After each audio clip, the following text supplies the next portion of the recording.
RERA secretary శివబాలకృష్ణను 10 రోజుల custody కోరుతూ Nampally ACB కోర్టులో పిటిషన్ వేశారు ఏసీబీ అధికారులు.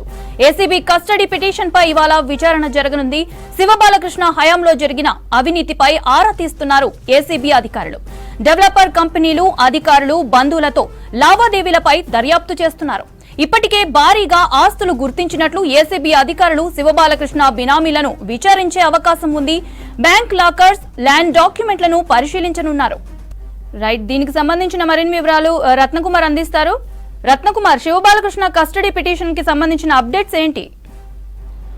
ఎస్ మోనిత, రెరా సెక్రటరీగా ఉన్న శివబాలకృష్ణ అవినీతి డొంకను కదిలించేందుకు ఏసీబీ అధికారులు కంకణం కట్టుకున్నట్టుగానే తెలుస్తోంది. ప్రస్తుతం శివబాలకృష్ణ చెంచలగూడ జైల్లో రిమాండ్ ఖైదీగా ఉన్నారు. అయితే శివబాలకృష్ణ నుంచి మరింత సమాచారం అనేది రాబట్టాల్సి ఉంది. ఆయన అవినీతికి సంబంధించినటువంటి అనేక ఆనవాళ్లను వెలికి తీయాల్సినటువంటి అవసరం ఉంది. ఫ్యాక్ట్స్ మొత్తాన్ని కూడా చెక్ చేయాలి. అలాగే ఈ యొక్క అవినీతిలో మొత్తానికి ప్రమేయం ఉన్నటువంటి వాళ్ళందరికీ సంబంధించినటువంటి పూర్తి డీటెయిల్స్ అనేవి బయటికి రావాలి అంటే ఖచ్చితంగా ఇటు శివబాలకృష్ణను కస్టడీకి తీసుకోవాలి అంటూ కూడా గతంలోనే ఇటు ఏసీబీ అధికారులు తెలియజేసినటువంటి పరిస్థితి ఉంది. ఈ నేపథ్యంలోనే ఇటు నాంపల్లి ఏసీబీ కోర్టులో పిటిషన్ దాఖలు చేయడం, కస్టడీ పిటిషన్ దాఖలు చేశారు. 10 రోజుల పాటు కస్టడీ కోర్టు కూడా ఏసీబీ అధికారులు ఈ పిటిషన్ దాఖలు చేయడం జరిగింది. ఇక ఈ పిటిషన్లో భాగంగా వాస్తవానికి గతంలో మొత్తాన్ని ఎప్పుడైతే ఇటు హెచ్ఎండిఏ డైరెక్టర్గా పనిచేసినటువంటి సమయంలో ఆయనకు సంబంధించినటువంటి అవినీతికి సంబంధించి కొన్ని అనేక వాస్తవాలు బయటకు వచ్చిన తర్వాత మొన్న సోదాలు చేసిన సమయంలో కూడా కొన్ని కోట్ల రూపాయల ఆస్తులను కూడా గుర్తించడం జరిగింది. ఆస్తులను గుర్తించారు. అలాగే ల్యాండ్ డాక్యుమెంట్స్ని గుర్తించారు. అంటే లక్షల రూపాయల విలువ చేసినటువంటి వాచ్లు, ల్యాప్టాప్లు, అలాగే కొన్ని కార్లు, వీటన్నిటికి సంబంధించినటువంటి మొత్తం అనేక నగదు బయటపడినటువంటి పరిస్థితి ఉంది. సో వీటన్నిటికీ సంబంధించి కూడా ఇంకా ఆయనకు సంబంధించినటువంటి ఆస్తులు ఇంకా ఉన్నాయి. వీటి వివరాలు కూడా రాబట్టాల్సినటువంటి అవసరం ఉందంటూ కూడా ఏసీబీ అధికారులు తెలియజేయడం జరిగింది. మరోవైపున ఎవరైతే ఆస్తి ఇప్పుడు దాదాపు రిమాండ్ రిపోర్ట్ను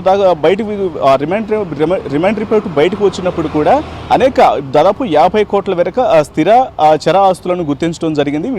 ఈ ఆస్తులలో కూడా చాలా వరకు బినామీల పేర్ల మీద కూడా ఉన్నాయంటూ కూడా ఏసీబీ అధికారులు తెలియజేశారు. కాబట్టి ఇప్పుడు ఇటు శివబాలకృష్ణతో పాటు బినామీలను కూడా కొంత విచారణ చేయాల్సి ఉంది. అసలు ఎంత మొత్తంలో ఈ యొక్క అవినీతి జరిగిందనేది కూడా పూర్తి వాస్తవాలు తెలియజేయాలి. అలాగే మొత్తం అవినీతిని కూడా బయటికి తీసుకురావాలంటూ కూడా ఏసీబీ అధికారులు డిసైడ్ అయ్యారు.